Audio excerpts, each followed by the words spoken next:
The tale of Dead Ottoman Ranch, located in Pottawatomie County, Iowa, until the federal government took it over. Nobody but a few local historians, lovers of mysteries, and ghost story enthusiasts paid much attention. In 1877, a delegation from the Ottoman Empire passed through Council Bluffs, and one of the delegates, Iskender bin Sunduk, decided to show American cowboys what a Turk could do. He demanded to ride the wildest, most unbreakable horse they had. But as it turned out, Turks had no magic in their saddles.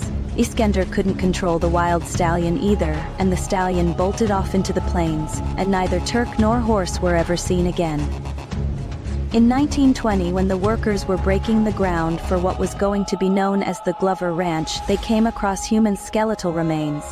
Immediately it was assumed these were the remains of Iskender from 40 years before, but no official investigation was ever completed.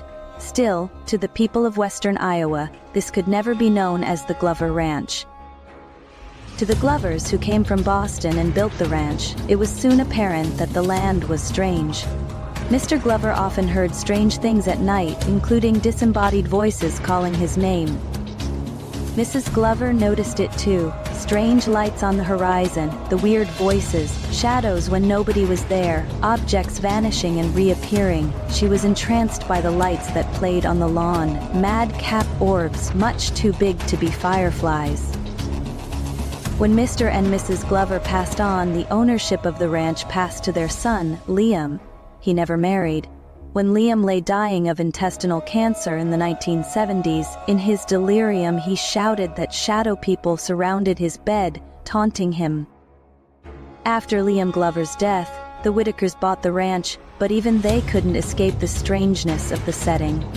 Mrs. Whitaker, in the 1990s, claimed that some unseen force had carved weird faces in the concrete floor of the basement.